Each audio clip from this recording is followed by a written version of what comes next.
The Friday night crowd at Bella Notte filled every table. Conversations in Italian and English blended together, punctuated by the clink of wine glasses and the scrape of silverware against ceramic plates. Sophia Mitchell moved between tables with practiced efficiency, balancing 3 plates along her left arm while her right hand grabbed a 4th. 28 years old, and she had been doing this for 3 years now. She knew every creak in the floorboards, every temperamental hinge on the kitchen door, every regular customer by name and preference. She delivered the pasta dishes to table 4 without looking down. Muscle memory. Her mind was already calculating the next move. Table 7 needed water refilled. The couple at table 9 would want dessert menus soon. The kitchen was running behind on the osso buco for table 12. But first, table 7. Alessandro Vitale sat in his usual spot, the corner table with a view of both the entrance and the kitchen. He had been coming every Friday at 8 o'clock for 2 years. Not once late, not once early. Always alone. Always the same order. Sophia approached with a water pitcher in one hand and a basket of bread in the other. She set both down without making eye contact. "Good evening, Mr. Vitale. The osso buco tonight, as usual?" "Yes." His voice was quiet, controlled. Most people who came to Bella Notte either ignored him completely, pretending they didn't recognize one of the most powerful men in Manhattan's underworld, or they stared too long, whispering to their companions the moment he looked away. Sophia did neither. She treated him exactly like every other customer. Professional, efficient, distant. Red wine, the Barolo. Of course, still water, no ice. Correct. She wrote nothing down. She never did for him.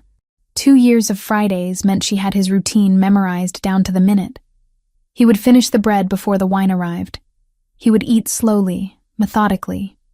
He would leave cash, always exactly 30% more than the bill. He would be gone by 9:15. Sophia headed toward the bar to place his wine order when Tommy Greco's voice cut through the ambient noise. "Sophia." A word. She changed direction toward the small office near the kitchen, where Tommy stood with his arms crossed. He had been managing Bella Notte for exactly 3 weeks. His uncle, the original owner, had fallen ill and handed over daily operations to his sister's son. Tommy was 26, fresh from business school, full of ideas about efficiency and profit margins. The staff had learned quickly that he cared more about spreadsheets than people. "Table 6, Tommy said without preamble. "They've been sitting for 90 minutes. They need to order dessert or leave." Sophia glanced through the office door toward table 6. An elderly couple, both well into their 70s. The man wore a suit that had gone out of style 20 years ago. The woman had her hand over his, speaking softly.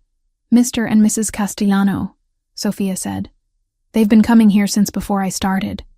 They always take their time. That's not how we're running things anymore. Table 6 is prime real estate. We have people waiting.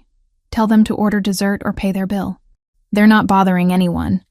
We have open tables. That's not the point. The point is maximizing revenue per table per hour. This is basic restaurant economics." Sophia felt her jaw tighten. She had worked in enough restaurants to know that some things mattered more than economics. Loyalty, history, the fact that Mrs. Castellano had lost her son last year, and coming to Bella Notte every Friday was the one routine that kept her moving forward. "I'll check on them," Sophia said carefully, "but I'm not rushing them out. You'll do what I tell you to do. You're a server, not management. I'm aware of my position. Then act like it. Go tell them to order dessert or settle up." Sophia walked out of the office without responding. She approached table 6 with a smile that felt brittle on her face. "Mr. Castellano. Mrs. Castellano. How is everything this evening?" The old man looked up with kind eyes. "Wonderful, as always. Your recommendation on the veal was perfect. I'm so glad. Can I interest you in our dessert menu tonight? The tiramisu is exceptional." Mrs. Castellano shook her head gently. "Oh, we couldn't possibly. We're quite full. But thank you, dear." Sophia nodded. "Take your time. There's no rush." She walked back toward the office where Tommy stood watching. His expression darkened when he saw she wasn't ushering the elderly couple out. What part of my instructions did you not understand? They'll leave when they're ready. They always do. There's no reason to. There's every reason. We're running a business, not a charity for old people who want to reminisce. Several nearby tables went quiet. Sophia felt heat crawl up her neck. This was not the place for this conversation. Can we discuss this after service? She asked, keeping her voice low. No. We're discussing it now. Either you do your job the way I'm telling you, or you don't work here anymore. Sophia opened her mouth to respond, but Tommy was already moving past her into the dining room. She followed, her stomach dropping as she realized what he was about to do. Tommy stopped at table 6. His voice carried across the restaurant. Excuse me, folks.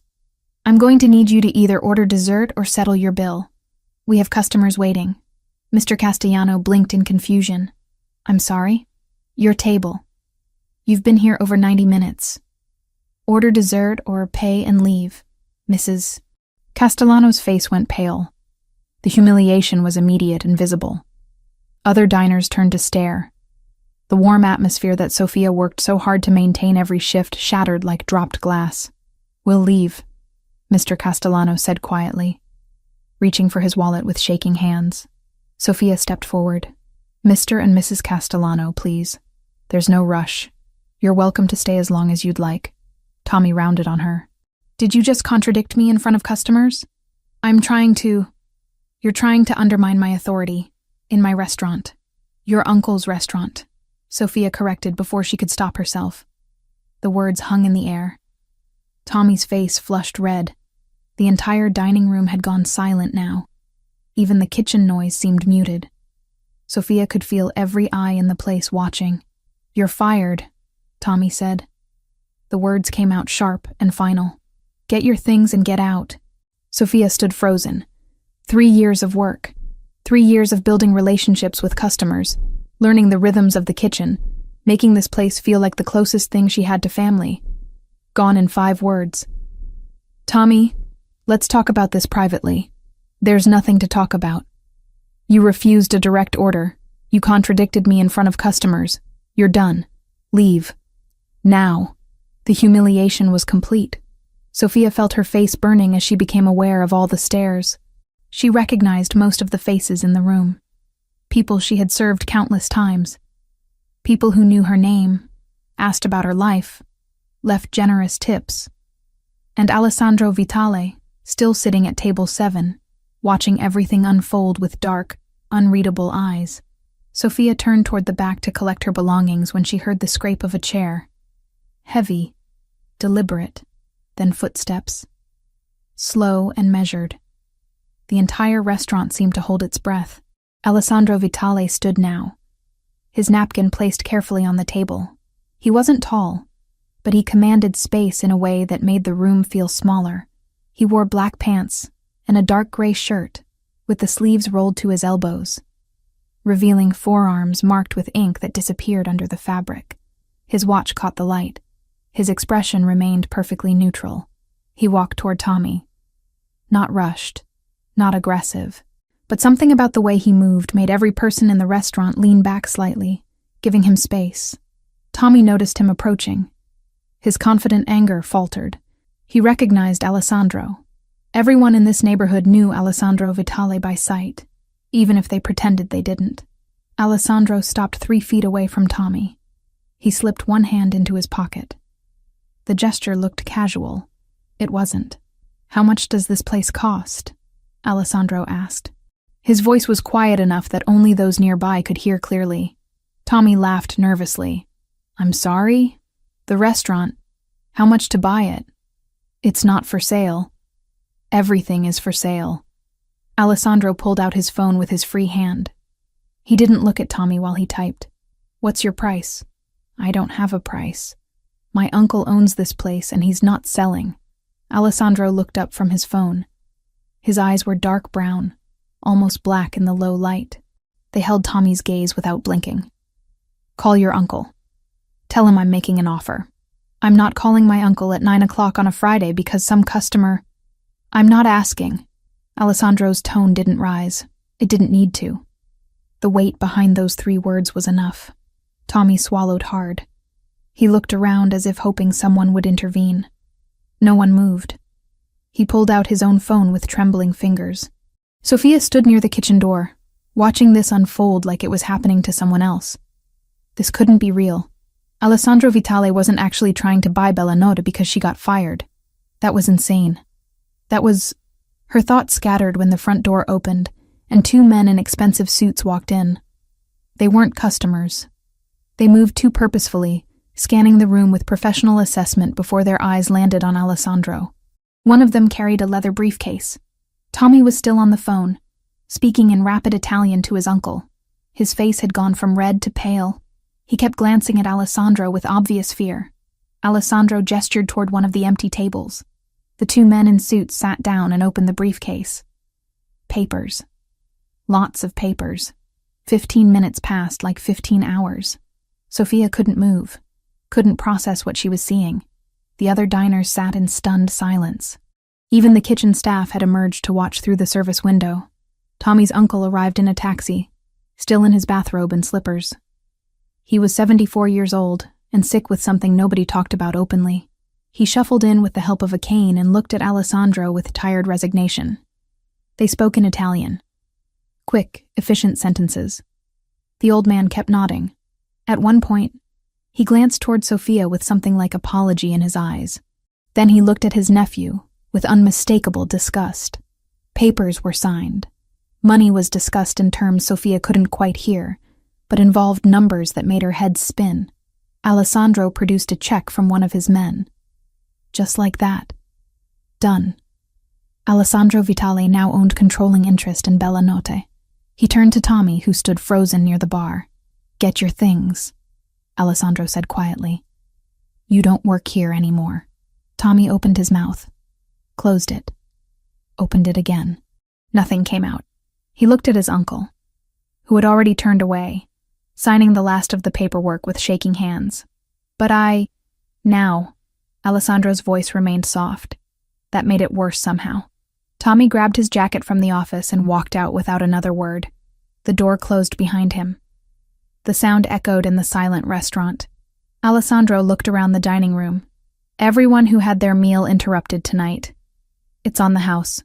Stay as long as you'd like. Order whatever you'd like." He said it in English first, then repeated it in Italian. The tension broke. Conversation resumed, though quieter than before. Mr. and Mrs. Castellano still sat at table 6, holding hands and looking shell-shocked. Alessandro walked toward Sofia. She had pressed herself against the wall near the kitchen, trying to become invisible. It didn't work.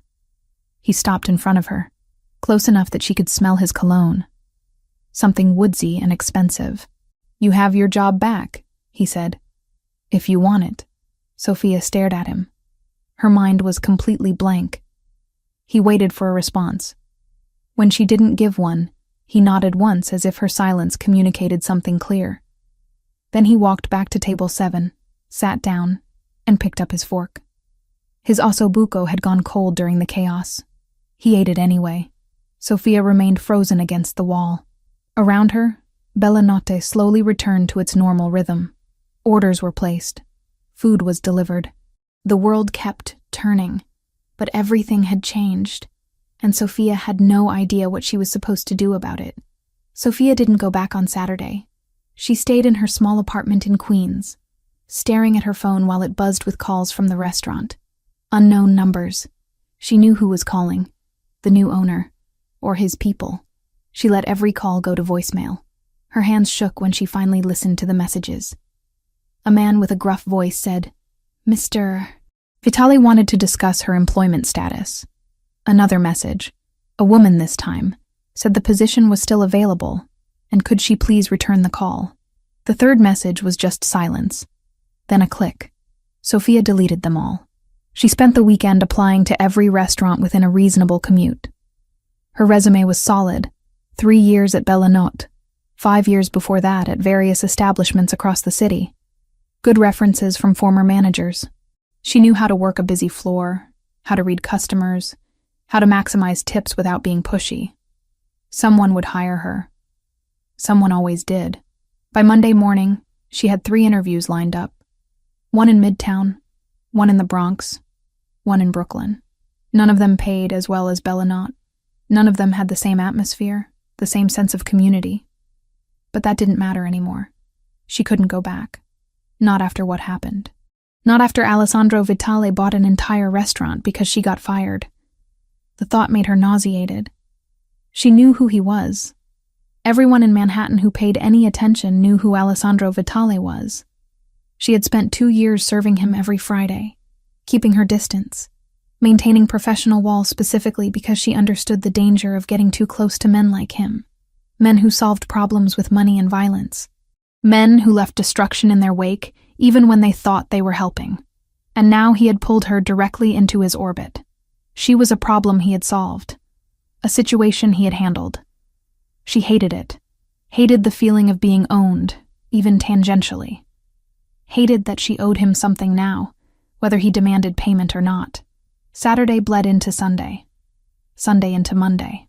Sophia went to her first interview at a steakhouse in Midtown. The manager looked her up and down, asked why she left her last position. She lied smoothly, said she was looking for new challenges. He hired her on the spot, but the pay was 15% less than what she made at Bellinote, and the hours were terrible. Lunch shifts 6 days a week. She'd have to work twice as hard for less money. She took it anyway. She needed something. Anything. Alessandro showed up at Bellinote on Saturday morning. The place was closed for weekend brunch service, which Tommy had canceled weeks ago to save on staffing costs. Alessandro had called a meeting with his lawyers to finalize the paperwork. Transfer of ownership. Reorganization of management structure. Rehiring of staff that Tommy had let go. He sat in the empty dining room while 3 lawyers in expensive suits spread documents across table 7, his usual table. He signed where they told him to sign, approved budgets, made decisions about vendors and suppliers. But his mind kept drifting to the fact that Sophia Mitchell hadn't returned a single call. He shouldn't care. She was an employee, one of many. Her choice to come back or stay away should have been irrelevant to him, but it wasn't. It hadn't been irrelevant for a long time, though he had convinced himself otherwise every Friday for 2 years. When the lawyers finally packed up their briefcases and left, Alessandro sat alone in the quiet restaurant. Dust particles floated through the sunlight streaming in from the large windows. The place smelled like garlic and tomato sauce and history. His mother's restaurant had smelled the same way before Cosa Nostra Siciliana. The Sicilian Mafia took everything from them. Before she worked herself into an early grave trying to keep him fed and safe, he pulled out his phone and called Sophia again. It went straight to voicemail.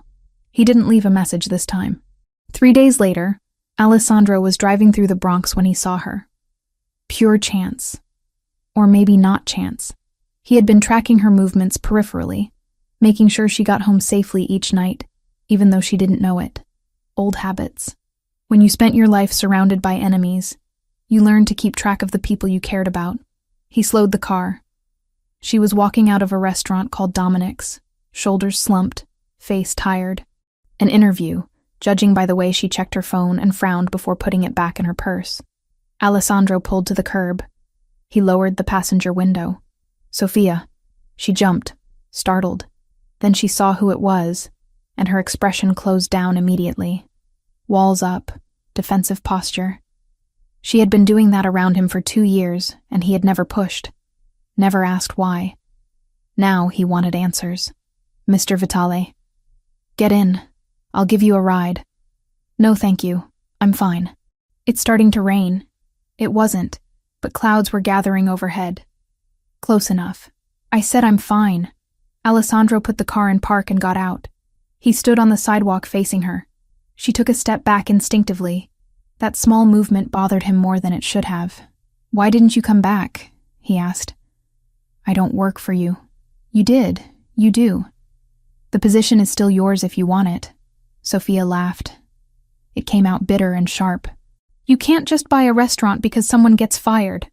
That's insane. I can do whatever I want. That's exactly the problem. They stared at each other. A taxi honked as it passed. Somewhere nearby, a dog barked. The city moved around them while they stood locked in this strange confrontation. I know who you are, Sophia said finally. I've always known. That's why I kept my distance. Alessandro nodded slowly.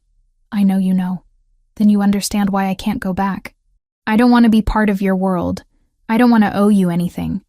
I don't want to be another problem you solved with money and power. Is that what you think this was? What else would it be?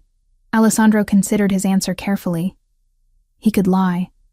Pretend it was just business. Pretend he bought the restaurant on impulse for reasons that had nothing to do with her. But he was tired of pretending. You were the only person in that building who treated me like a human being, he said. Not a monster, not a god. Just a man who wanted to eat his dinner in peace. For 2 years, every Friday, you gave me that. So when I saw you humiliated in front of everyone for doing the right thing, I handled it. Sophia's expression flickered. Something between understanding and fear. I don't need you to handle things for me. I know. That's one of the reasons I did it. That doesn't make sense. It doesn't have to make sense to you. It makes sense to me. Alessandro stepped closer. Not threatening. Just closing the distance slightly. Come back to work, Sophia. Same pay. Same shifts. Same job. The only difference is Tommy is gone, and you won't be harassed for doing things right. And what happens when you get bored of owning a restaurant? When you decide it's not worth your time anymore? I'm not going to get bored. How do you know? Because my mother owned a restaurant. It's the last connection I have to her. I'm not walking away from it. That stopped Sophia cold. She looked at him differently now, seeing something she hadn't noticed before. I'm sorry about your mother. So am I. The rain started. Light at first, then heavier. Sophia didn't move. Neither did Alessandro. They stood there getting wet, staring at each other while the city rushed by around them. This is still work, Sophia said finally. Nothing else. You're the owner. I'm the employee. That's the only relationship we have. Agreed. I mean it. No special treatment. No, whatever this is. Whatever this is. Sophia gestured vaguely between them. This, the attention, the buying restaurants, the showing up where I'm interviewing. It stops. Alessandro smiled slightly. I didn't show up where you were interviewing. I was driving through the Bronx on business. You just happened to walk out at the same time. You expect me to believe that? Believe whatever you want. The offer stands. Come back to work or don't. Your choice. He got back in his car. He didn't wait for her answer. He pulled away from the curb and merged into traffic, watching her in the rearview mirror until she disappeared from view. Sophia stood on the sidewalk for a long time after he left. The rain soaked through her jacket and her interview clothes. She needed to get home, needed to change, needed to think about whether she was actually going to take the job at the steakhouse in Midtown, with terrible hours and worse pay. But she already knew the answer. She had known it the moment Alessandro mentioned his mother, the moment she saw past the dangerous exterior to something raw and human underneath. 2 weeks passed. Sophia took the job at the steakhouse. She showed up every day at 10 in the morning and worked until 4, serving businessmen who barely looked at her and tipped poorly. The manager was handsy. The other servers were competitive and cold. Nobody cared about the customers the way the staff at Billionaire had. It was just transactions. Money in, food out, repeat. Her rent was due in 5 days. She counted her tips each night and came up short. Again. The steakhouse didn't bring in nearly enough to cover her expenses. She needed her old salary. She needed Bellinotta. She needed to swallow her pride. On Thursday evening, Sophia took the subway back to Manhattan. She stood outside Bellinotta for 10 minutes before finally walking in. The dinner rush was in full swing. The new staff looked overwhelmed. Alessandro had clearly rehired most of the people Tommy fired, but they were still finding their rhythm again. Alessandro sat at table 7. Of course he did. His eyes found her the moment she walked through the door. He didn't look surprised. He looked vindicated, like he had been waiting for her to come to this exact decision. Sophia walked over to his table. Her heart pounded so hard she could feel it in her throat. I'm here, she said. If the offer is still good. Alessandro set down his fork. It's still good. Same terms, just work. Nothing else. Agreed. And if I ever feel uncomfortable, I can leave. You can leave anytime you want. I'm not keeping you prisoner. Sophia nodded. She felt like she was signing a contract, written in invisible ink. terms and conditions she couldn't quite read, but knew would define everything going forward. When do I start? Tomorrow, Friday. Your usual shift. Okay. She turned to leave. His voice stopped her. Sophia. She looked back. Tommy tried to sue. He claimed I forced his uncle to sell under duress. My lawyers had a conversation with him. He dropped it. A conversation. Yes. No one got hurt. He just realized litigation wouldn't end well for him. Sophia wondered what that conversation had entailed, then decided she didn't want to know. Thank you for telling me. You should know what you're walking into. This world. My world. It doesn't play by the same rules you're used to. I know. Do you? She met his eyes. Dark and intense and completely focused on her. I've known for 2 years, Mr. Vitale. That's why I kept my distance.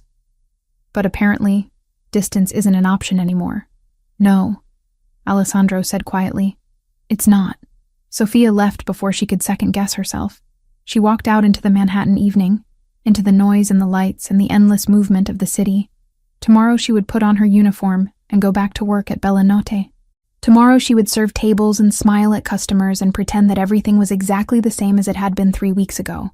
But nothing was the same, and they both knew it. Sophia's first Friday back felt wrong from the moment she walked through the door. The restaurant looked the same, smelled the same. The kitchen noise was familiar, the layout unchanged, but the energy was different. People watched her, whispered when they thought she wasn't listening.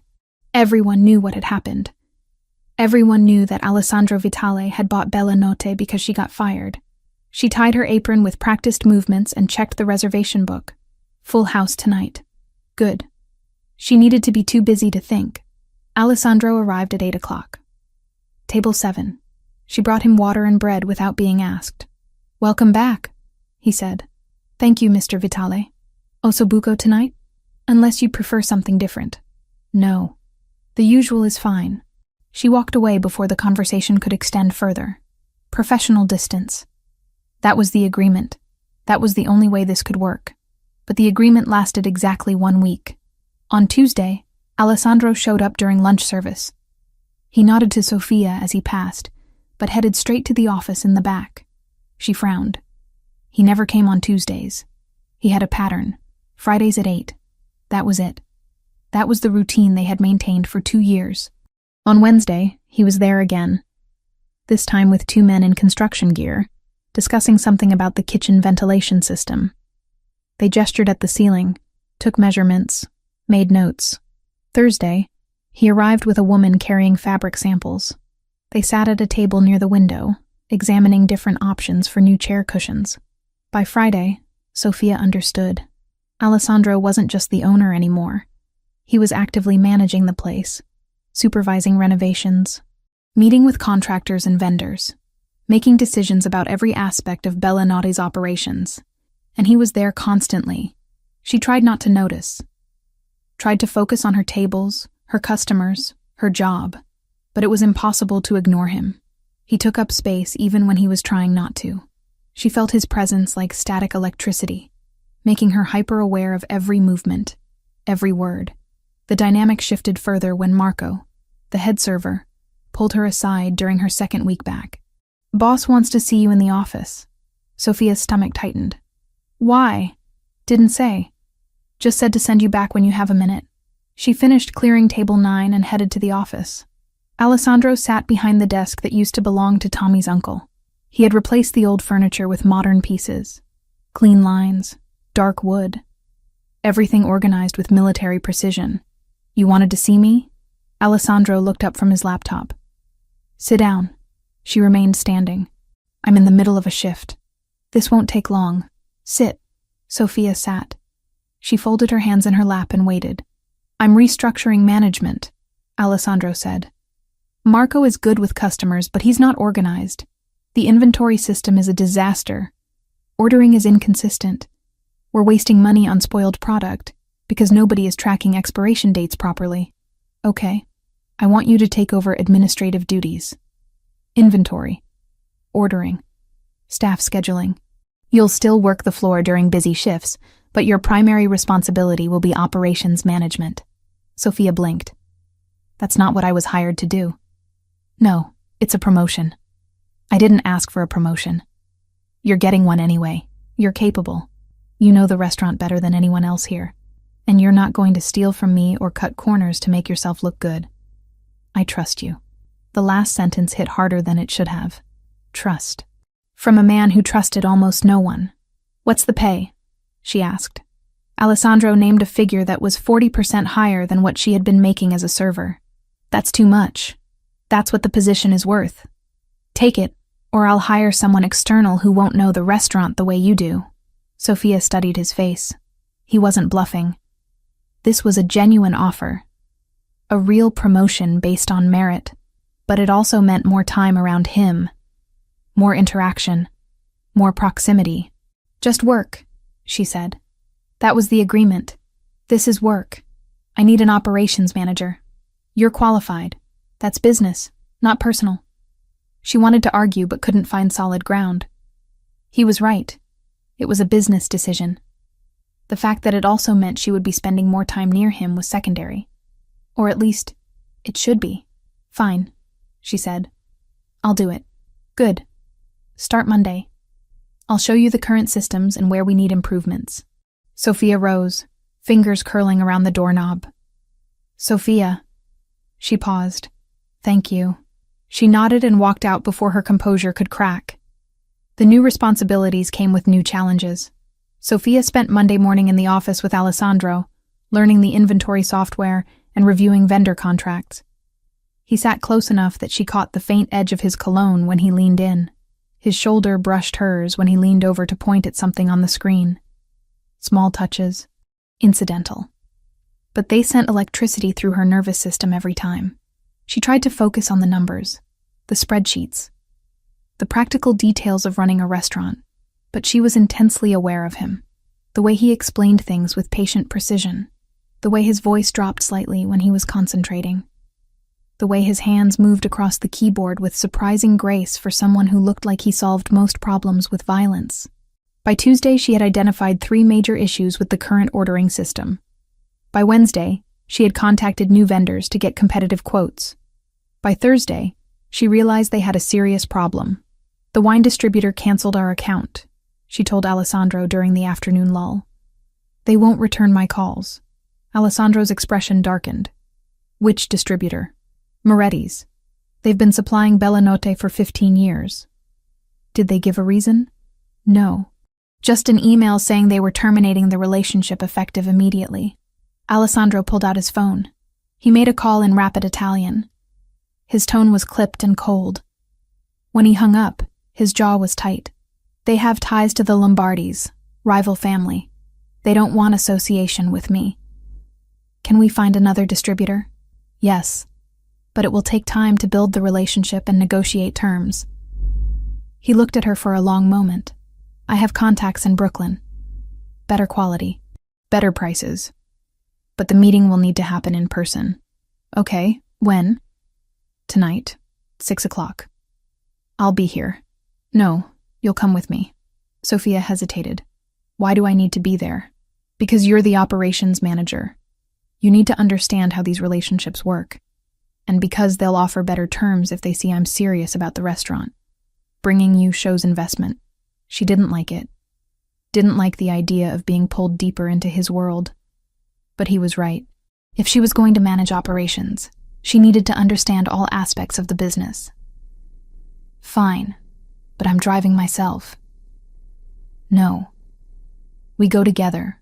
It's not a safe neighborhood. I've been to Brooklyn before. Not this part of Brooklyn. They took his car. A black sedan with tinted windows and leather interior that probably cost more than Sophia had earned in the past 5 years combined. She sat in the passenger seat with her hands folded in her lap, staring straight ahead. Alessandro drove in silence for the first 10 minutes. Then, without looking at her, he spoke. You're always tense around me. I'm aware. Why? You know why. Explain it to me anyway. Sophia exhaled slowly. Because men like you are dangerous. Because getting close to you means accepting a world I don't want any part of. Because no matter how normal you try to make this seem, it's not normal. None of this is normal. And yet you came back. I needed the job. You could have found another job, not one that paid as well. So you're here for the money. I'm here because I'm practical. I know what my options are.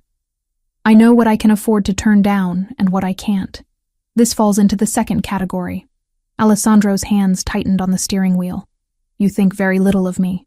I don't know you well enough to think anything about you. You've known me for 2 years. I've served you dinner for 2 years. That's not the same as knowing you. He went quiet after that. Sophia stared out the window, watching Brooklyn pass by in a blur of brownstones and graffiti and corner stores. The neighborhood changed gradually. Nicer buildings gave way to rougher blocks. More security bars on windows. More people lingering on corners with watchful eyes. Alessandro pulled up to a building that looked like a social club from the outside. Unmarked door. No sign. Just an address number barely visible in the fading light. He parked and turned to her. When we go inside, let me do the talking. If they ask you direct questions, answer honestly but briefly. Don't volunteer information. Don't stare at anything too long. Just follow my lead. You're scaring me. Good. Fear keeps you alert. Alert keeps you safe. They walked inside together. The interior was dimly lit and smelled like cigars and expensive whiskey. Men in expensive suits sat at small tables playing cards. A long bar stretched along one wall. Everyone looked up when Alessandro entered. Some nodded. Others looked away quickly. A man in his 60s approached them. Well-dressed. Silver hair. Warm smile that didn't quite reach his eyes. Alessandro, good to see you. Vincent, thank you for meeting on short notice. Of course. Anything for Vitale family. His eyes shifted to Sophia. And who is this? Sophia Mitchell. She manages operations at Billionaire. She'll be handling our account moving forward. Vincent extended his hand. Sophia shook it. His grip was firm, but not aggressive. Welcome, Miss Mitchell. Please, sit. We'll discuss business over drinks. They sat at a table in the corner. Vincent ordered wine. The good stuff. The kind that came without a price tag because if you had to ask, you couldn't afford it. Alessandro explained what they needed. Consistent supply, quality products, competitive pricing. Vincent listened with the patience of someone who had heard 1,000 similar requests.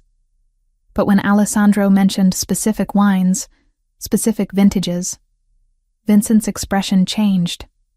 Interest sparked. You know your wines. My mother taught me.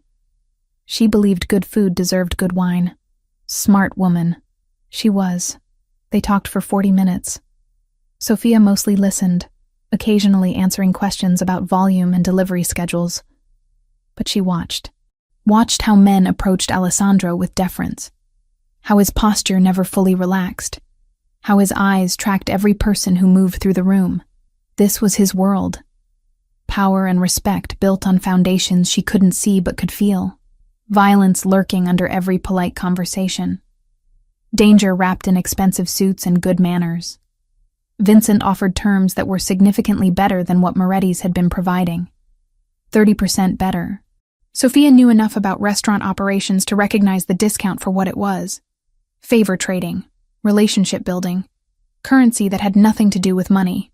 We have a deal, Alessandro said, shaking Vincent's hand. Pleasure doing business with you. And Miss Mitchell, if you need anything, you call me directly. Alessandro's people are my people. They left 20 minutes later. Sophia waited until they were back in the car before speaking. Those prices are too good. What does he want in return? Goodwill. Association with my organization. Future favors that may or may not ever be called in. That's not how normal business works. I never claimed this was normal business. Sophia leaned her head against the seat. She felt exhausted. Drained. Like she had just run a marathon in heels. You were right, she said quietly. I wouldn't have gotten those prices on my own. No, you wouldn't have. So I guess I should thank you. You don't have to thank me. You're working for me. I'm giving you the resources to do your job properly. That's how this is supposed to work. They drove back to Manhattan in silence. Sophia processed everything she had seen. Everything she now understood about the world Alessandro operated in. It was exactly as dangerous as she had feared. maybe more so, but it was also effective. Efficient. Built on relationships and loyalty in ways that conventional business never could be. When they pulled up outside Bellanotte, Sofia reached for the door handle. "Wait," Alessandro said. She turned. "You did well tonight. You didn't panic. You didn't ask stupid questions. You represented the restaurant professionally. Is that surprising?" "No, but I wanted you to know I noticed." Sofia nodded. She got out of the car and walked toward the restaurant. Her shift was over, but she had left her bag inside. She needed to grab it before heading home. The dinner rush was winding down. Only a few tables remained occupied. Marco was handling them easily. Sofia grabbed her things from the office and was heading toward the exit when she heard shouting from the kitchen.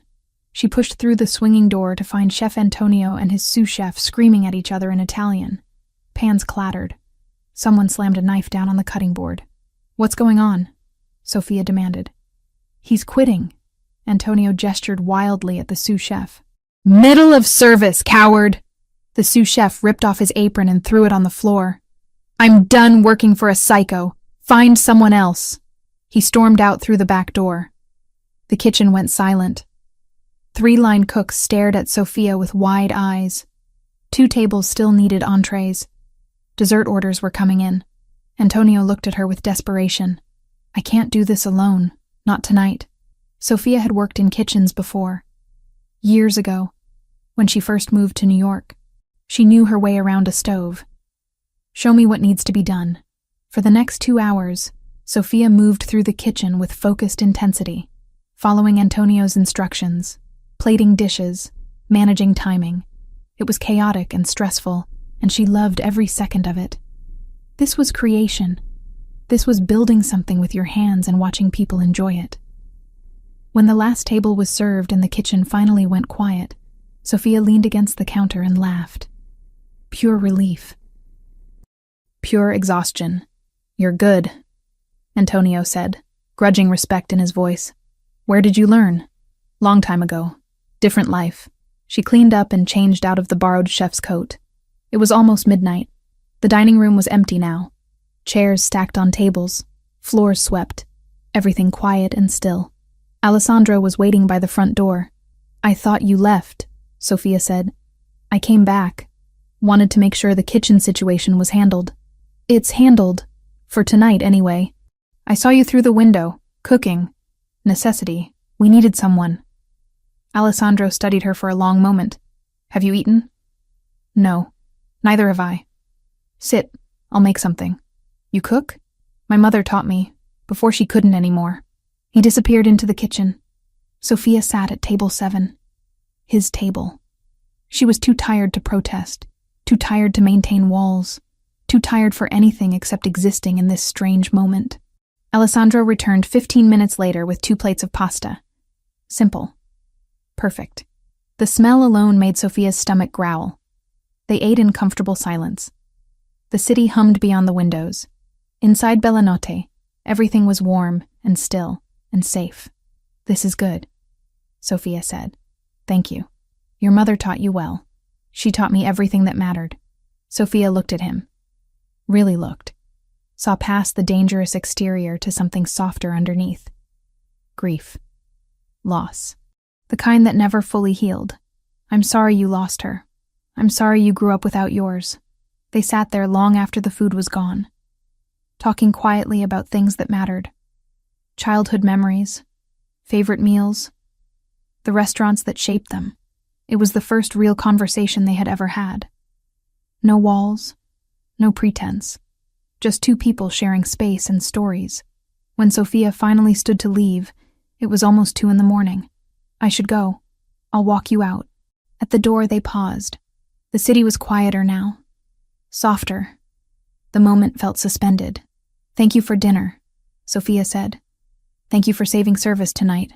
She nodded, already reaching for the door, when he said her name. "Sofia." She paused and turned. "This. Tonight. Working together. It doesn't have to be just about fear and danger. There are other parts to it too." She knew what he meant. The efficiency. The results. The strange comfort of proximity. "Maybe," she said softly, but the fear and danger are still there. I know. I won't pretend they're not. Sophia walked out into the Manhattan night. Her mind spun with everything that had happened.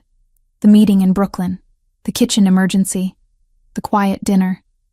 Everything was changing.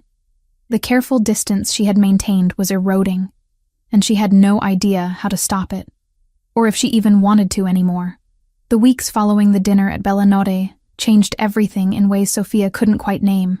Small shifts, subtle movements toward something she still refused to acknowledge.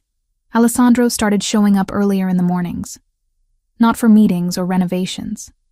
Just arriving before the staff, making coffee in the industrial machine that had been there since before Sophia started working. He would leave a cup on the desk in the office. Black with 1 sugar. Exactly how she took it. She never thanked him. Never mentioned it, but she drank it every morning. He also assigned security to walk the staff out after closing shifts. Not just Sophia. Everyone. He framed it as general safety measures, but Sophia noticed the guard always waited until she got into her cab before leaving his post. The air conditioning in the kitchen had been broken for 8 months. 3 different repair companies had come and left, saying the system needed complete replacement. Too expensive. Not worth it. Within a week of Alessandro taking over, new units were installed. Top of the line.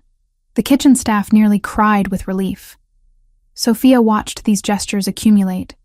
Small kindnesses wrapped in practical justifications. He never drew attention to them, never asked for gratitude or acknowledgement. He just did them and moved on. It made maintaining distance infinitely harder. One Thursday evening, after the dinner rush had cleared and most of the staff had gone home, Sophia was doing inventory in the walk-in refrigerator. Clipboard in hand, counting produce, checking expiration dates. The cold air felt good after hours on the hot floor. She didn't hear Alessandro enter until he spoke. "You're working late." She jumped, nearly dropping the clipboard. "You scared me." "Sorry, I saw the light on. Just finishing inventory. We're low on fresh basil and the tomatoes from our usual supplier aren't good quality anymore. I'm looking for alternatives." Alessandro leaned against the doorframe. He wore dark jeans and a black shirt with the sleeves rolled up. Casual. She had never seen him casual before. "You care about this place," he observed. "It's my job to care." "No. You could do your job adequately without caring this much." "This is different," Sophia continued counting, trying to ignore how aware she was of him standing there. The refrigerator suddenly felt smaller, more intimate. "Restaurants were the first places that felt like home to me," she said, not looking up from her clipboard.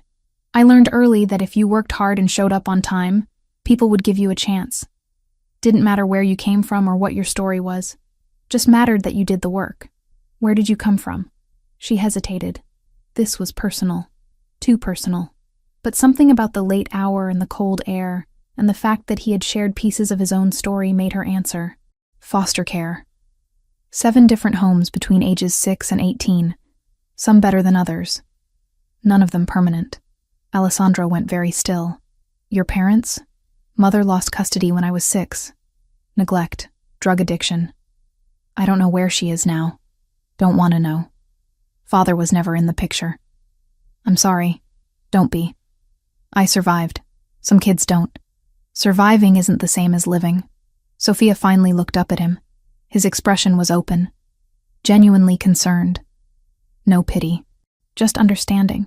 "No," she agreed quietly. "It's not. But you learn to take what you can get." Alessandro pushed off the doorframe and walked into the refrigerator. The temperature dropped further when the door closed behind him. He stood close enough that Sophia could see the details she usually missed. A small scar above his left eyebrow. Flecks of gold in his dark brown eyes. The way his jaw tightened when he was thinking. "My mother had a restaurant," he said. "Nothing fancy. Small place in Little Italy. She made everything from scratch. Spent 16 hours a day in that kitchen. What happened to it? My father was killed when I was 12. Cosa Nostra Siciliana. The Sicilian Mafia. Wrong place, wrong time. Caught in crossfire meant for someone else. After he died, my mother tried to keep the restaurant going, but the Sicilians wanted protection money she couldn't afford. They burned the place down when she refused to pay. Sophia's chest tightened. That's horrible. She worked 3 jobs after that, cleaning offices, washing dishes, taking any work she could find to keep me fed and in school. Worked herself to death, literally. Heart attack at 46 from exhaustion and stress. Alessandro, I was 19. Had just joined Vitale organization. Low level, running errands, learning the business. When she died, I promised myself I would never be powerless again. Never let anyone take what was mine. Never fail to protect the people I cared about. He looked directly at her. The intensity in his gaze made her breath catch. That's why I bought Billionaire, not just because of what happened to you. Because this place reminds me of her restaurant. The smell, the sounds, the way the kitchen feels alive during service. Being here makes me feel connected to her again. Sophia set down the clipboard. I didn't know. I don't tell many people. But you should understand why this matters to me. Why I'm not walking away from it.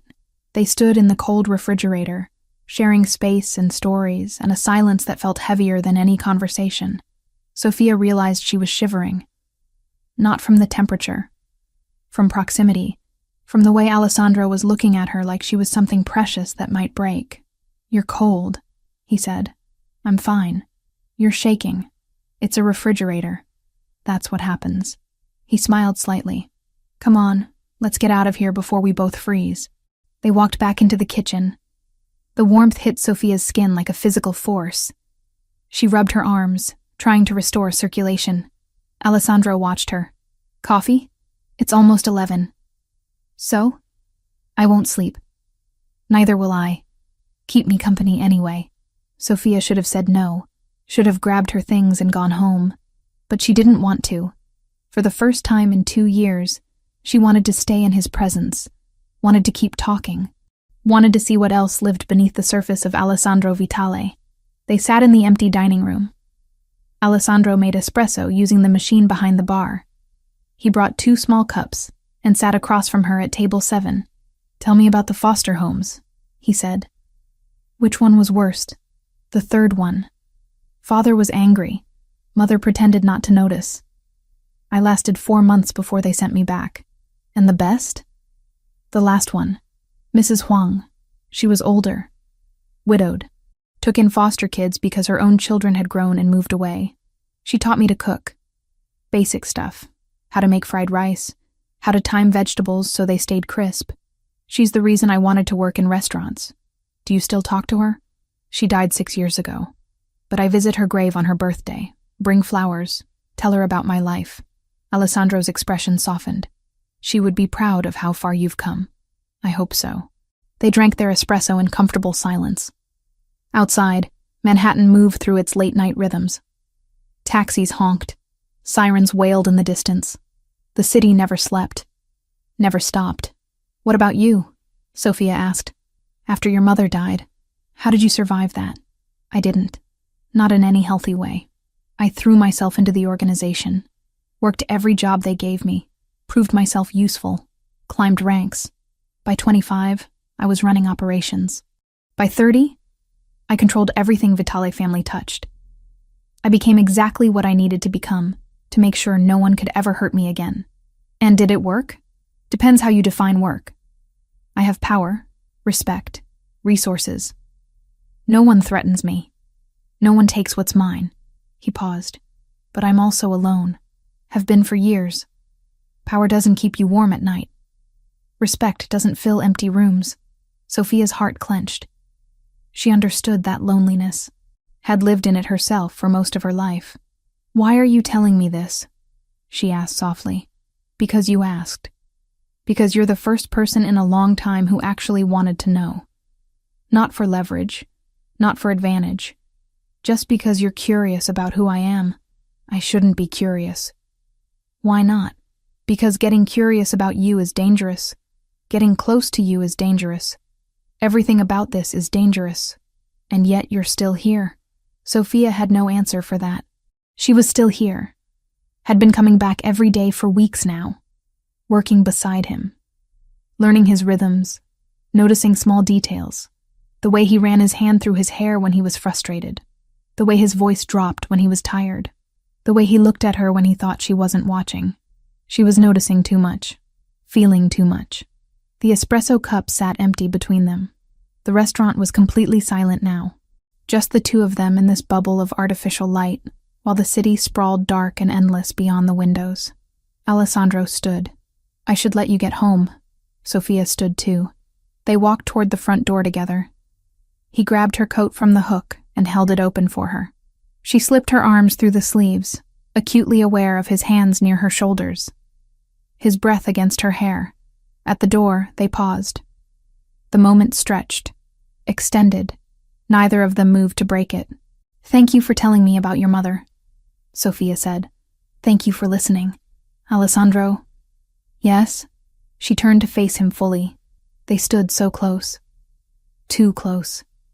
She could feel the heat radiating from his body, and his cologne, clean and sharp, cut through the coffee and kitchen scents.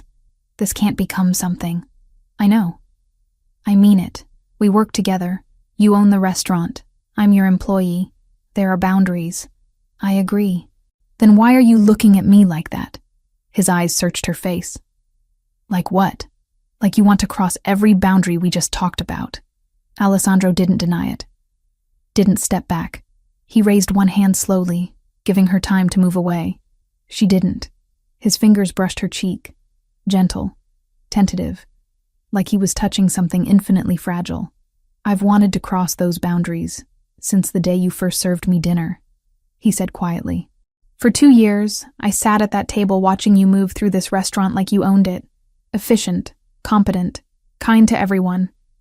You never looked at me with fear or calculation, just professional courtesy. Do you know how rare that is in my world? Alessandro, you were the only person who made me feel normal. Human. Not a monster or a god. Just a man who wanted a good meal and a moment of peace. So yes, I want to cross boundaries. I have for a long time. Sophia's breath came faster. Her pulse hammered in her throat.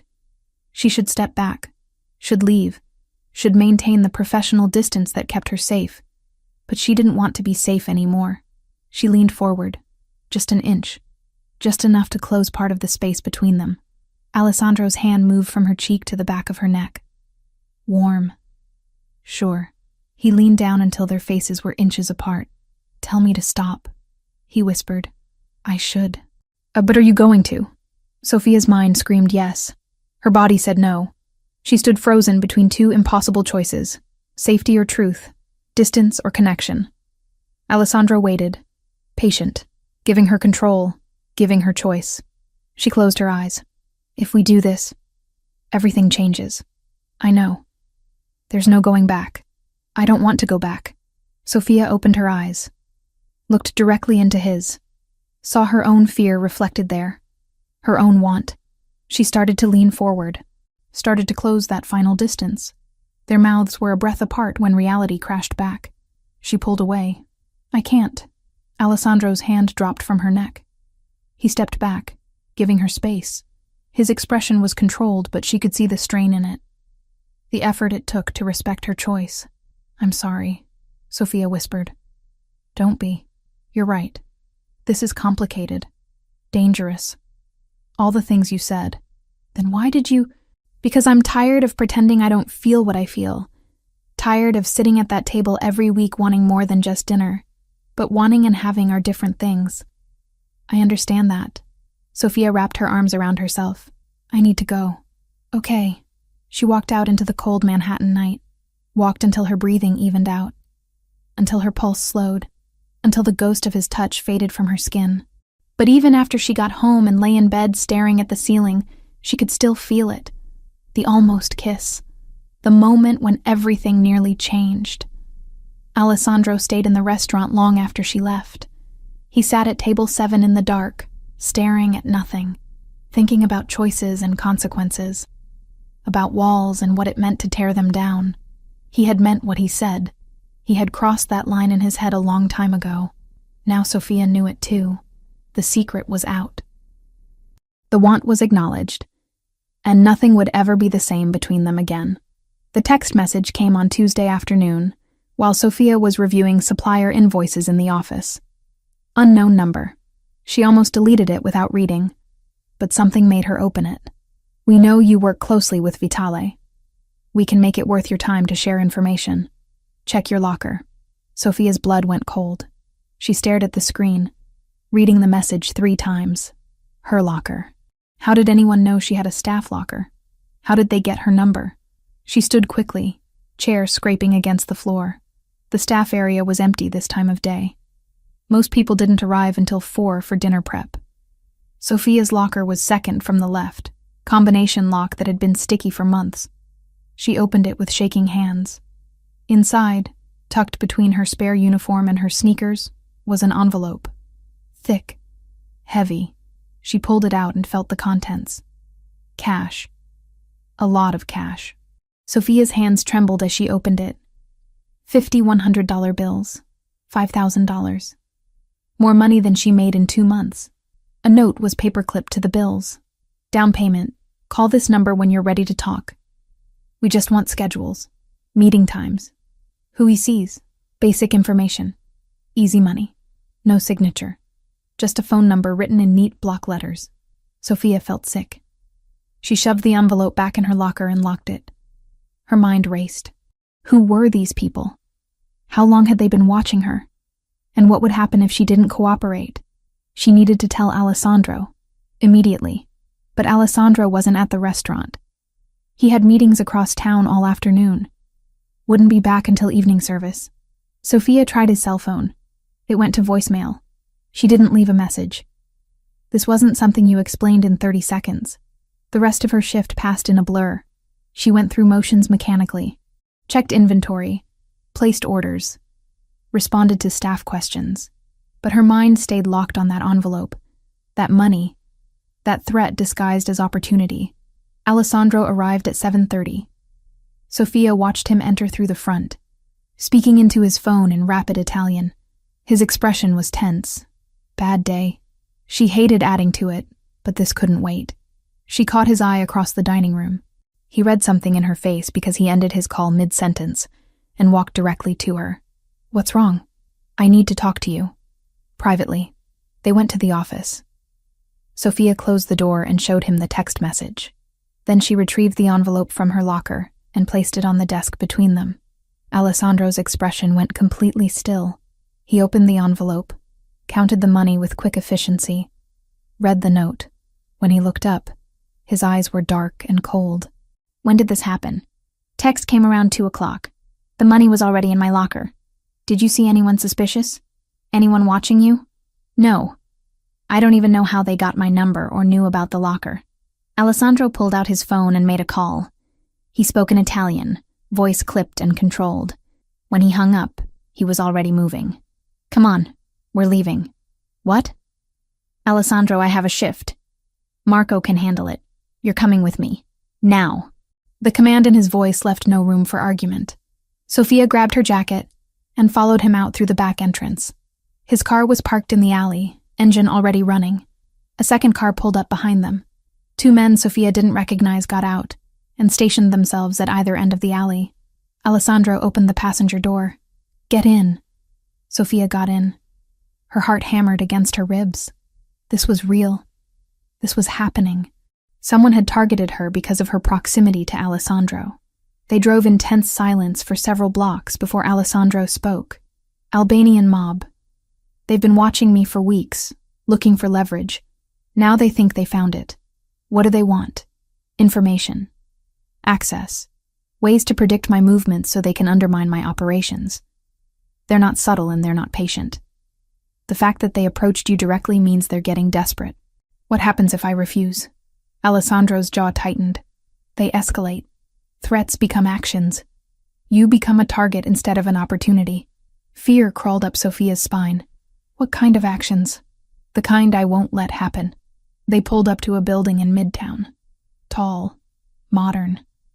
The kind of place with doormen and security cameras and residents who paid more in monthly maintenance than Sophia earned in a year. Where are we? Safe house. One of several I maintain. You're staying here until I handle this. I'm not staying in a safe house. I have a job. A life. I can't just disappear. Alessandro turned to face her fully. Sophia. Listen to me carefully. The Albanians don't make idle threats. If they contacted you once, they'll contact you again. Next time it won't be money. It will be pressure. Threats. Maybe violence. I need you somewhere I know you're protected while I deal with this. Deal with it how? However I need to. That's not an answer. It's the only answer you're getting. Sophia stared at him. His expression was iron, immovable. But underneath she saw something else. Fear. Not for himself. For her. I won't be a prisoner, she said quietly. I can't live like that. I grew up with no control over my life. I'm not going back to that feeling. Alessandro exhaled slowly. What do you want me to do? Ignore the threat? Pretend you're not in danger? No, but I won't hide either. Increase security at the restaurant if you need to. Put someone on my building. Do whatever makes sense. But I'm not running. They sat in the car outside the safe house, neither moving. The city hummed around them. Normal people walking normal lives. Sophia envied them. You're stubborn, Alessandro said finally. I prefer determined. Stubborn. Practical. A ghost of a smile touched his mouth. Then it vanished. Fine. I'll put security on you. But you follow their instructions. You don't go anywhere alone. You check in regularly. And if I say you need to move, you move. No arguments. Agreed. I'm serious, Sophia. This isn't negotiable. I understand. He made more calls. Arrangements were made in Italian too fast for Sophia to follow. 20 minutes later, a man in his 30s arrived at the car window. Alessandro rolled it down. This is Marcus. Former military. He'll be your primary security. He goes where you go. Marcus nodded to Sophia. Professional. Polite. Built like he could break someone in half without much effort. Ma'am, I don't need a bodyguard, Sophia protested weakly. Yes, Alessandro said. You do. They drove Sophia back to her apartment in Queens. Marcus followed in a separate vehicle. When they arrived, Alessandro got out with her. I'm walking you up. Her building was old, 5 stories, no elevator. They climbed to the 4th floor. Sophia unlocked her apartment door, and Alessandro stepped inside first, scanning the small space with professional assessment. Studio apartment. Kitchenette in one corner. Bed against the far wall. Bathroom barely big enough to turn around in. You live here, he said. Not a question. A statement heavy with unspoken judgment. Yes, it's small. I know. It's what I can afford. Alessandro walked to the window and looked down at the street. No security cameras in the building. Fire escape right outside your window. Ground floor entrance has a broken lock. This place is a nightmare from a safety perspective. It's home. He turned to face her. You could stay somewhere better, somewhere safer. I like my independence. Independence won't matter if you're dead. The blunt words hit hard. Sophia sank onto her bed. The reality of the situation was finally settling in. She was in danger. Real danger. Because she worked at a restaurant owned by a man who operated in a world where violence was currency. Alessandro sat beside her. Not touching. Just present. I'm sorry, he said quietly. This is my fault. I brought you into this. I chose to come back to work. That's on me. You needed a job. I should have anticipated consequences. You can't predict everything. I should have predicted this. The Albanians have been pushing for territory for months. I knew they would look for leverage eventually. I should have kept you at a distance. Sophia looked at him. Is that what you wanted? Distance? Alessandro met her eyes. No, but it would have been smarter. They sat in silence. Outside, the city moved through its evening rhythms. Car horns, distant sirens, someone playing music too loud. What happens now? Sophia asked. I reach out to their leadership. We negotiate. I offer them something they want in exchange for leaving you alone permanently. What could you possibly offer them? Territory in Brooklyn. Access to port operations. Money. Power takes different forms. I'll find something. And if they refuse? Alessandro's expression went cold. They won't refuse. The certainty in his voice sent a chill through her. This was the side of Alessandro she tried not to think about. the side that solved problems with force when negotiation failed. How long will it take? Days? Maybe a week. Depends on how reasonable they want to be. And I just... What? Go about my life with a bodyguard following me everywhere? Yes, I know it's not ideal, but it's necessary. Sophia stood and walked to the window. Marcus was already positioned on the street below, leaning against his car with clear sightlines in both directions. Professional. Prepared.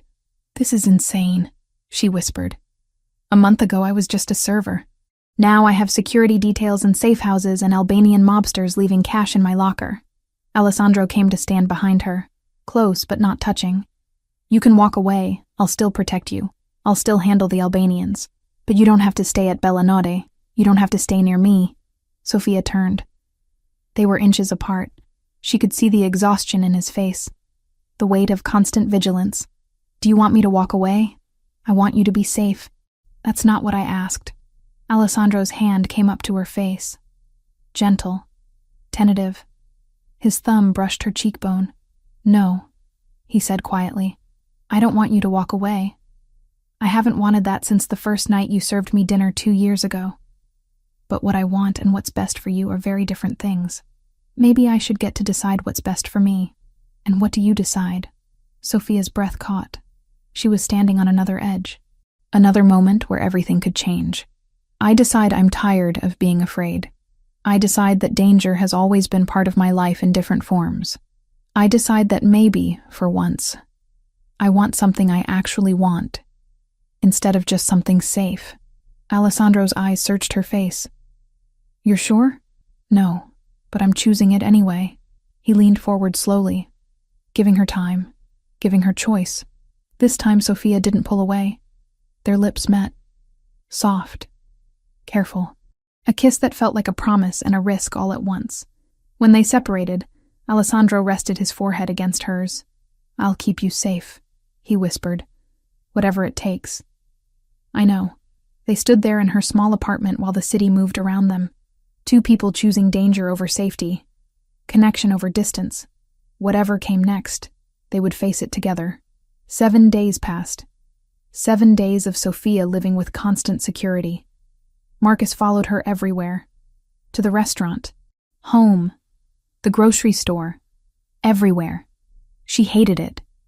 Hated the loss of privacy. Hated feeling watched constantly.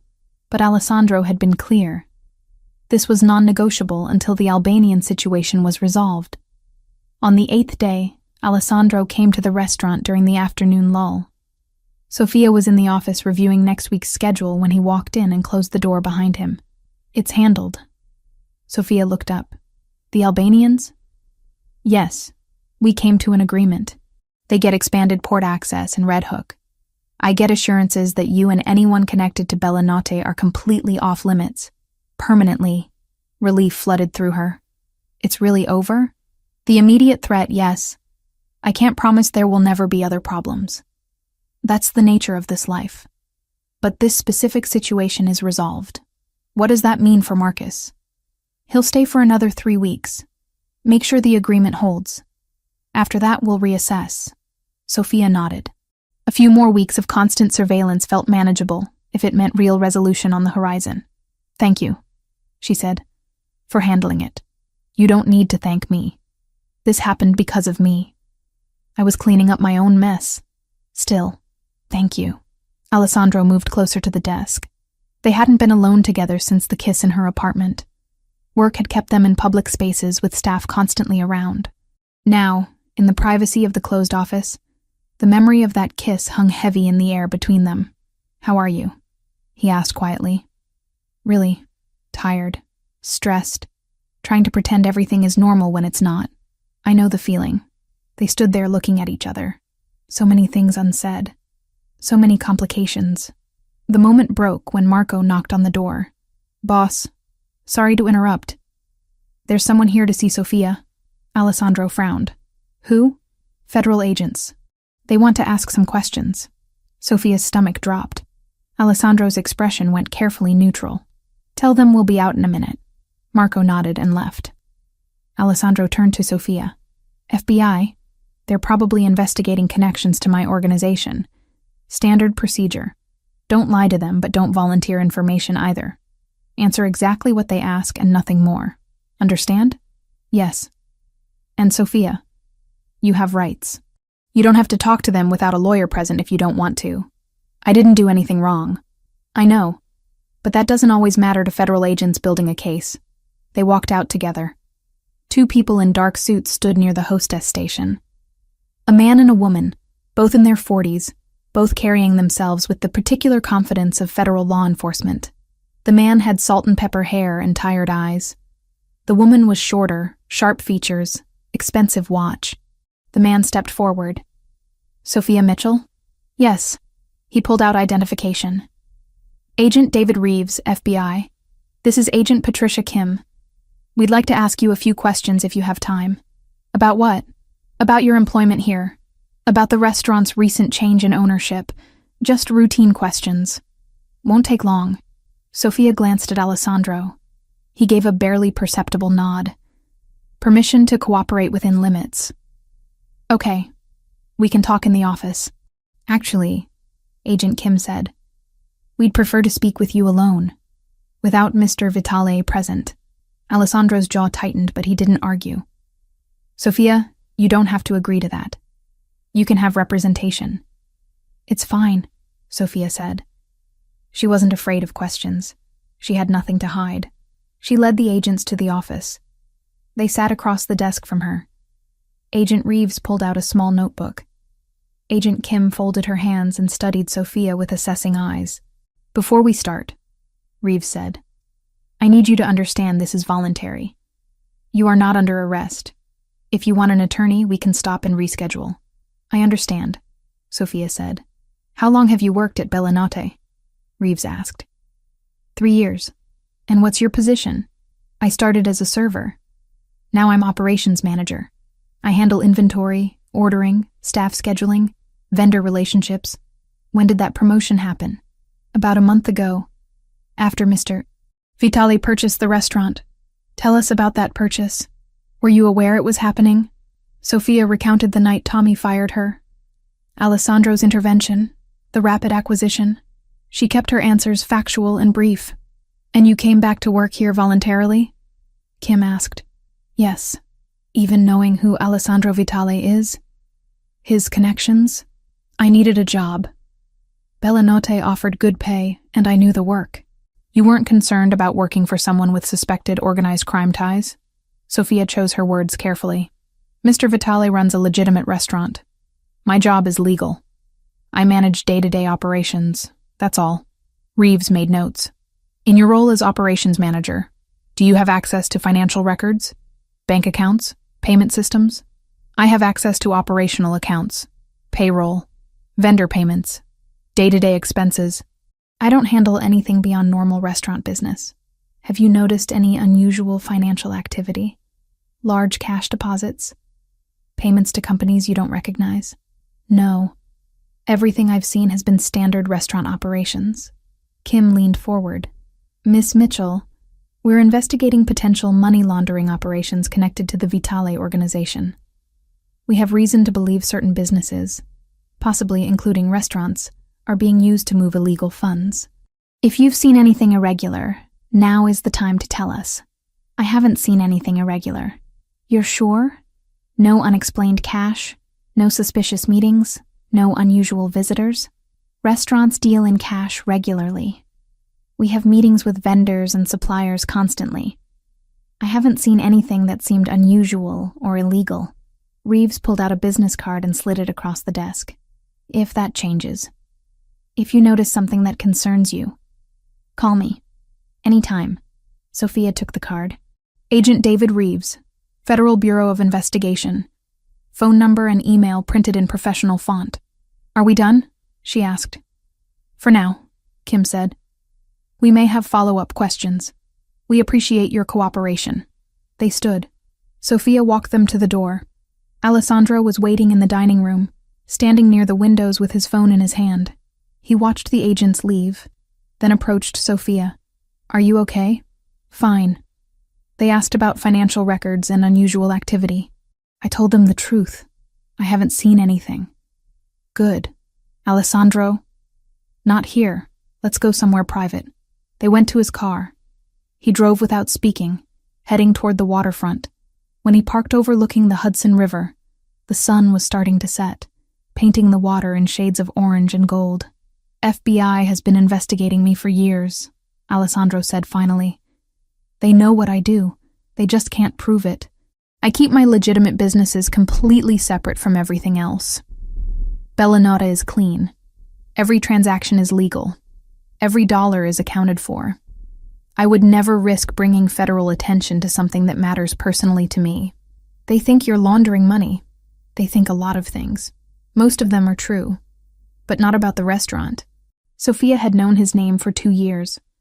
The whispers, the sudden hush in a room when it was spoken, the way people measured their words around him. But knowing a reputation was not the same as hearing him claim the truth with his own mouth. Sophia turned to face him.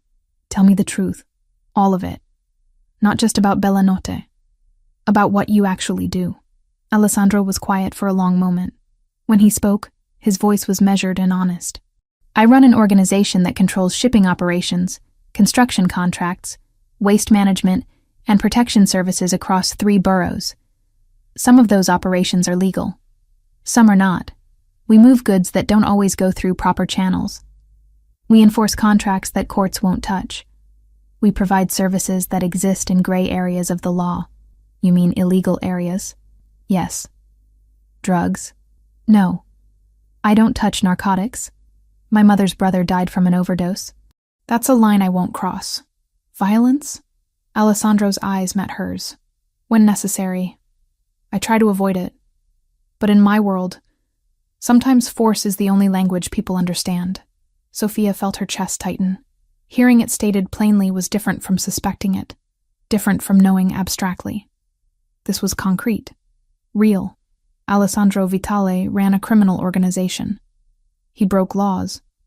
He hurt people when he deemed it necessary. Why are you telling me this? She whispered. Because you asked. Because you deserve honesty. Because if this is going to be something real between us, you need to know exactly who I am, not the version I present to the world. The actual truth. And if I can't accept it, then we end this now, before either of us gets more invested, before it becomes impossible to walk away. Sophia looked out at the water. The city skyline reflected in the Hudson. All those buildings full of people living normal lives, working normal jobs, dating normal men who didn't come with FBI investigations and Albanian threats. She could have that. Could walk away right now. Go back to being just Sophia Mitchell, operations manager at a restaurant. Keep professional distance from the owner. Let this potential relationship die before it fully formed. It would be smart, safe, sensible. I need time to think, she said. Alessandro nodded. Take all the time you need. How much time will you give me? As much as you want. I'm not going anywhere. He drove her back to the restaurant. Sophia got into her own car and drove home to Queens. Marcus followed at a discreet distance. She waved to him when she got inside her building. He nodded and took up his position on the street. Inside her apartment, Sophia sat on her bed and stared at Agent Reeves's business card. She could call. Could tell them she knew Alessandro ran criminal operations. Could cooperate with their investigation. Maybe they would offer protection. Maybe they would help her disappear if things got dangerous. But that wasn't what she wanted. The realization hit her slowly. She didn't want to disappear. Didn't want to betray Alessandro. Despite everything he had just told her. Despite knowing the truth about his life. She wanted to stay. Not because she was trapped. Not because she was afraid. But because underneath all the danger and complication, she saw something real. Someone who understood loneliness. Someone who knew what it meant to survive. Someone who looked at her like she mattered more than anything else in his complicated world. 2 days passed. Sophia went to work. Did her job. Avoided Alessandro as much as possible while she processed. He gave her space. Didn't push. Didn't pressure. Just existed in the background of her life, waiting for her decision. On the third day, Sophia found him in the restaurant during the afternoon. He was reviewing paperwork at table 7, his usual spot. She walked over and sat down across from him. He looked up. Hi. Have you decided? I'm still thinking. Okay. Can I ask you something? Anything. If I choose this, can you promise me the restaurant stays clean? That Billionaire never becomes part of your other operations? I promise. This place is separate. It stays separate. And can you promise that you'll be honest with me? Not about business details. I don't need to know specifics. But about anything that puts me at risk. Anything I need to be aware of for my own safety. Yes, I can promise that. Sophia took a deep breath. I grew up with no control over my life. I was moved from home to home. Had decisions made for me by strangers. Spent years feeling powerless. I know. Working in restaurants gave me back control. I could choose where I worked, how hard I pushed, what risks I took. And for years, I chose safety.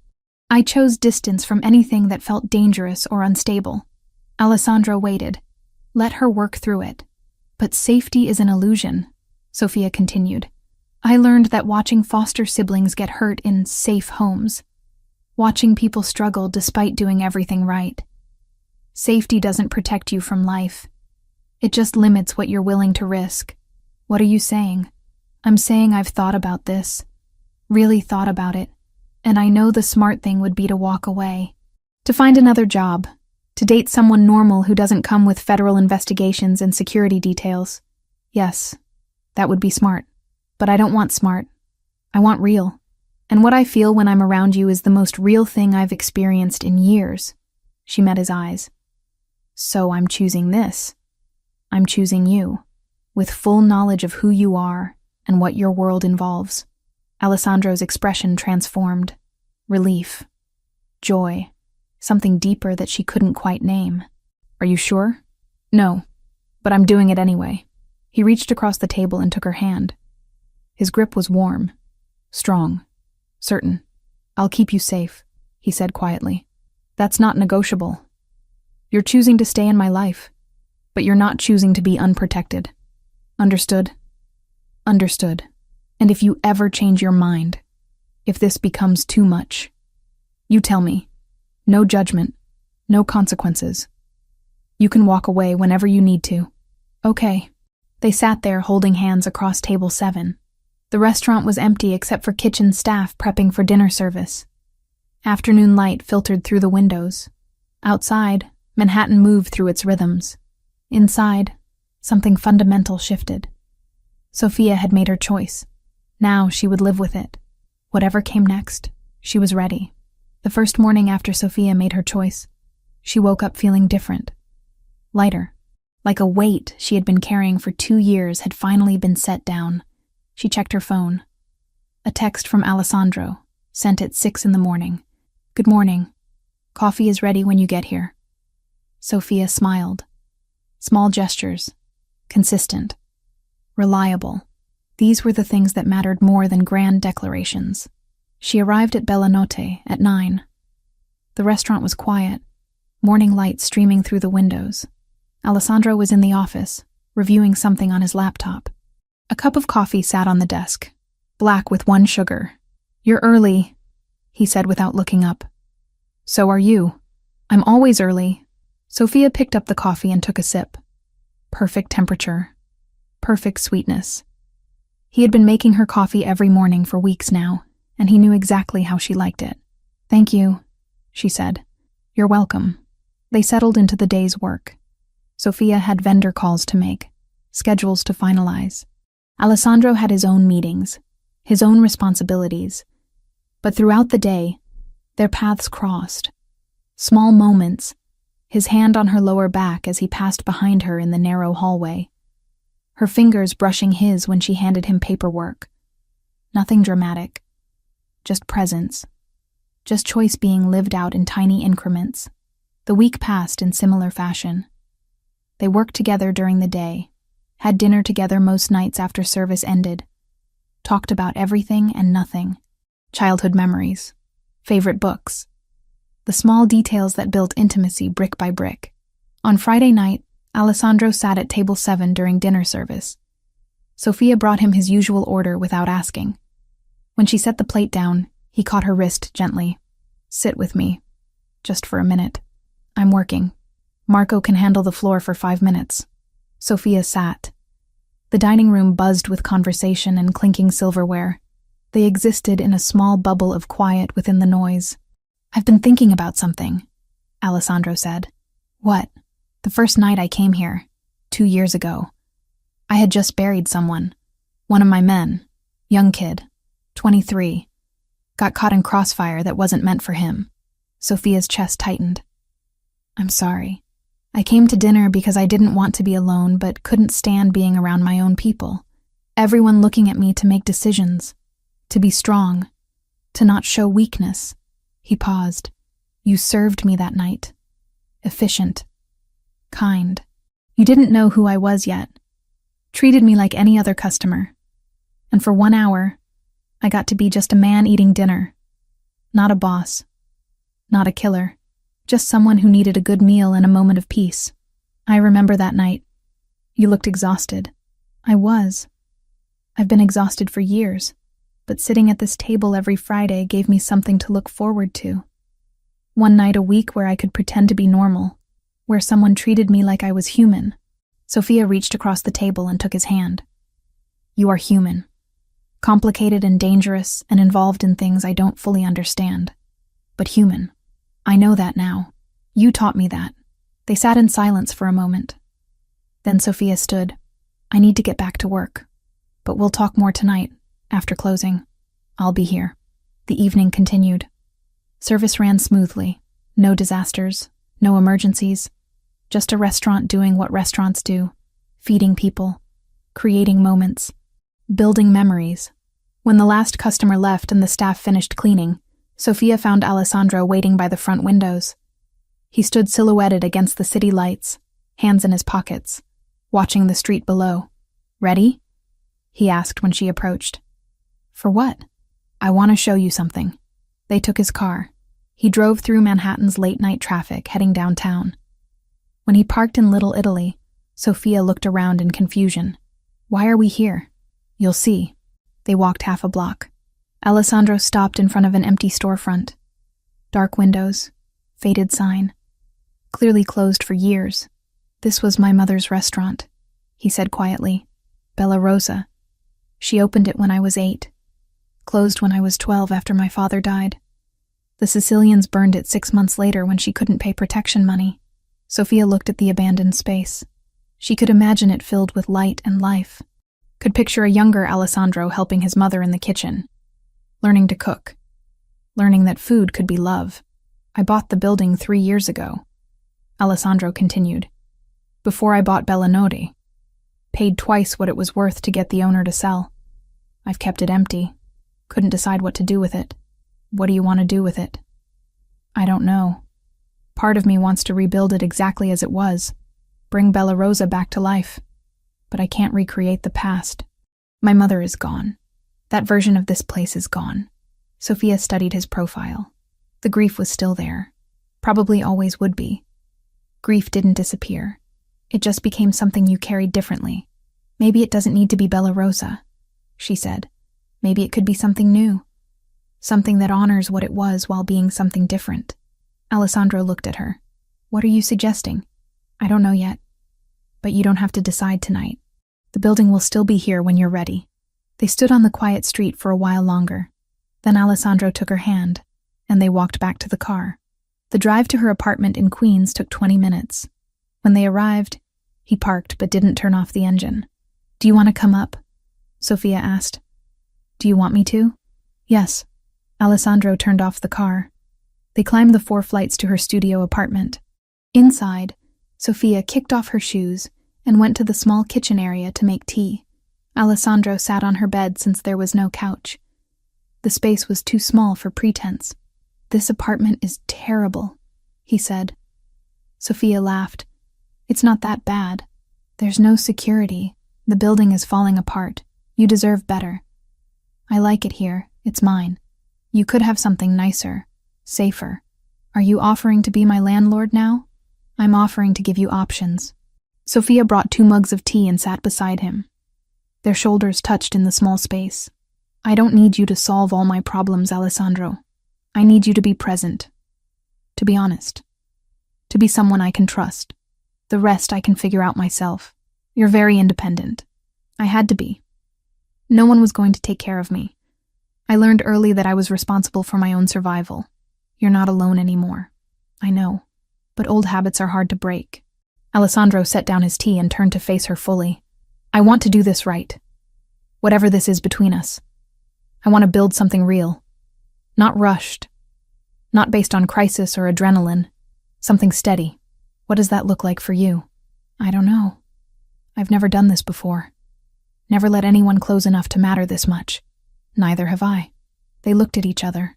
2 people who had spent years protecting themselves from exactly this kind of vulnerability. This kind of risk. Alessandro leaned forward. This time when they kissed, it wasn't tentative or interrupted. It was sure. Certain. 2 years of tension and restraint finally released. Sophia's hands found his shoulders. His arms wrapped around her waist. The kiss deepened, intensified, became something that promised more than just this moment. When they finally separated, both breathing hard, Alessandro rested his forehead against hers. Stay with me tonight, Sophia whispered. Are you sure? Yes? He stayed. They lay in her small bed talking until 3 a.m. About everything. About nothing. Building intimacy one story at a time. When they finally fell asleep, tangled together in the narrow space, Sophia felt safer than she had in years. The weeks that followed established new rhythms. Sophia and Alessandro were together, not hiding it, not advertising it, just existing as 2 people who had chosen each other despite all the complications. The staff at Bellinote figured it out quickly, the way Alessandro looked at Sophia, the way she smiled when he entered a room, the small touches that passed between them. No one commented directly, but everyone knew. Sophia's official promotion to general manager came with business cards and a salary that finally allowed her to start saving money. Alessandro gave her full autonomy over operations. He trusted her judgment, let her make decisions without constantly second-guessing. It was the kind of professional respect she had always wanted, but never experienced before. The FBI came back twice more. Same questions, same fishing for information. Sophia gave the same answers. She saw nothing illegal, knew nothing useful. Eventually they stopped coming. Either they gave up, or decided she genuinely had nothing to offer their investigation. Marcus, her bodyguard, was reassigned after the Albanian agreement held for 3 weeks. Sophia was glad for the returned privacy, but surprised to find she missed his steady presence.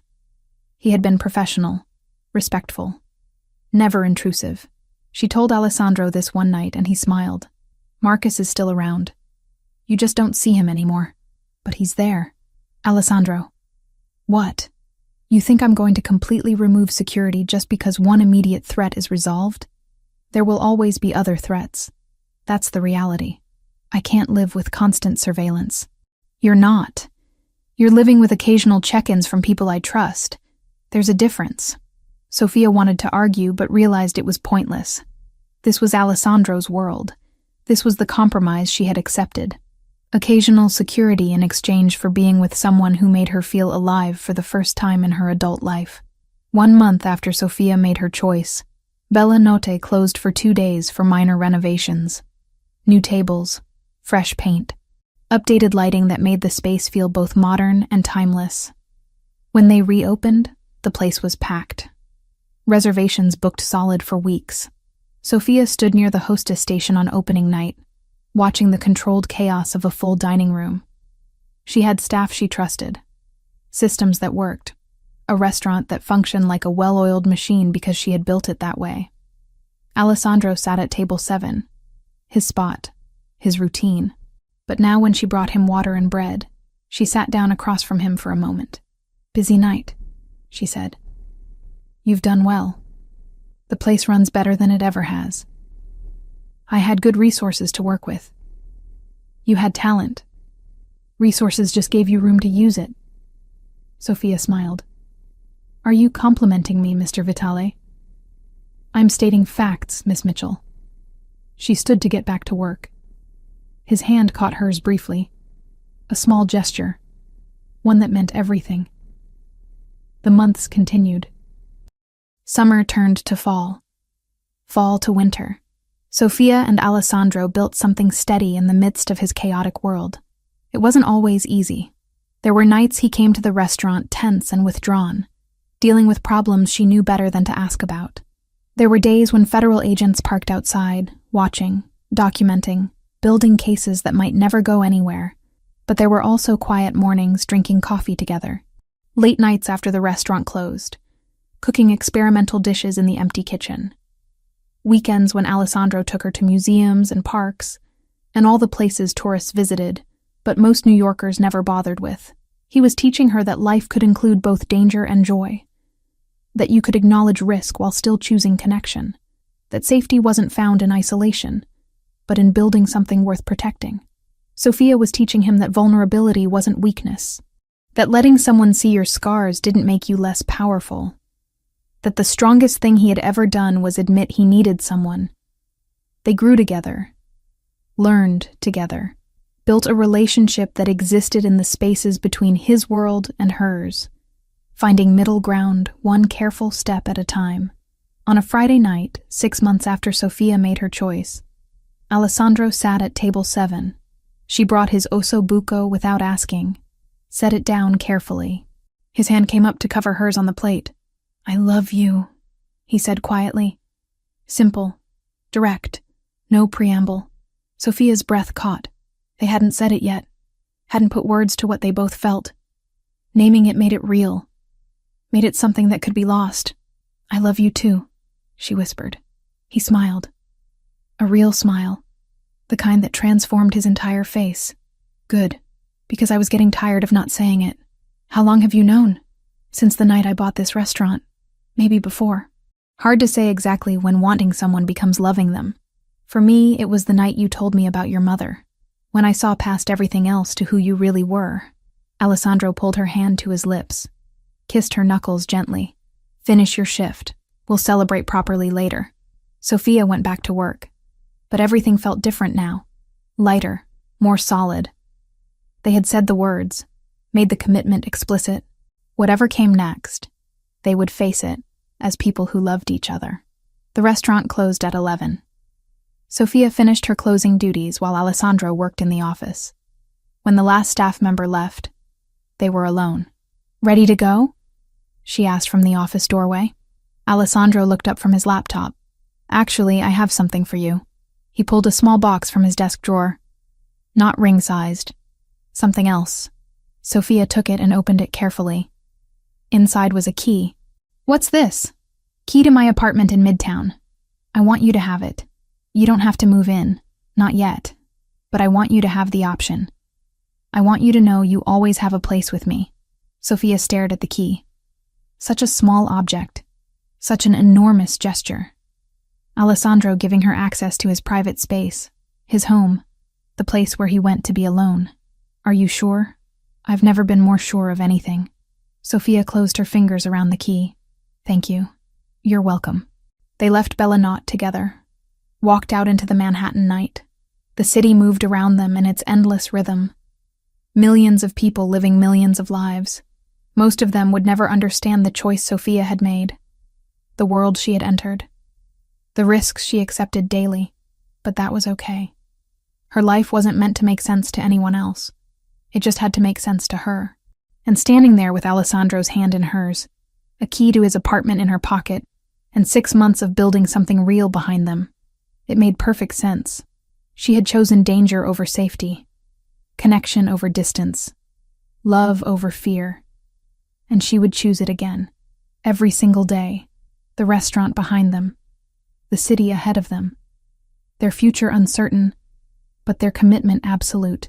Sofia Mitchell and Alessandro Vitale, 2 people who had been invisible for different reasons, who found each other in the chaos, who built something worth protecting in the spaces between his world and hers. It wasn't a fairy tale. It was better. It was real.